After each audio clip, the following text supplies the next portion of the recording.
అలాగే గత 2-3 రోజులు నేను కనిపించట్లేదు అది ఇది అని మాట్లాడుతాను. ఒకటి చెప్తాను, ఇప్పుడు నేను వస్తే నాకు ఇబ్బంది ఏంటంటే ఈ సహాయక చర్యల్లో ఇబ్బంది పడిపోద్ది. ఒకసారి అందరిని మీద పట్టడం, దానివల్ల అధికార యంత్రాంగానికి ఒత్తిడి అవుద్ది. దానివల్ల నన్ను వాళ్ళు చెప్పడం వల్ల రాలేకపోయాను. అది నిన్న మీకు క్లియర్ కట్ గా తెలియజేశాను. ఇంకా దీన్ని విమర్శించాలని ఎవరన్నా వైసీపీ నాయకులు అనుకుంటే భవిష్యత్తులో ఎప్పుడైనా సరే మీరు నాతో పాటు రావచ్చు, ఎక్కడికైనా సరే నాతో పాటు నా కాన్వాయ్లో తీసుకెళ్తాను మిమ్మల్ని.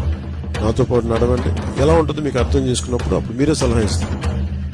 అందుకని దయచేసి దీన్ని ఒకసారి మీ దృష్టికి తీసుకొస్తారు. కానీ విమర్శించే వైసీపీ నాయకత్వానికి ఎవరికైనా సరే రాష్ట్ర ప్రభుత్వం చేస్తున్న ఈ చర్యల మీద ఎవరన్నా విమర్శించదలుచుకుంటే వాళ్ళందరికీ కూడా ఫస్ట్ మీరు సహాయం చేసి మాట్లాడండి. మీరు సహాయం చేసి మీరు బయటికి వచ్చి మీరు మాట్లాడి ఇళ్లలో కూర్చొని కాన్ఫరెన్స్లు పెడితే సరిపోతుంది. మీరు లోపలికి వచ్చి దిగండి మనస్ఫూర్తిగా. అలాంటి పరిస్థితులు అంటే మేము కూడా మాతో కలిసి